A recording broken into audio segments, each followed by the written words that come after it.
And then next, the principle. Again, we have already discussed earlier, is restore. Repair is to restore the original structure capability. And the basic principle when reinforcing or splicing the part. So what you do to restore is you reinforce, you splice the part. That is one.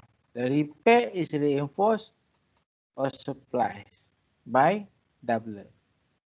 Second, use the same material.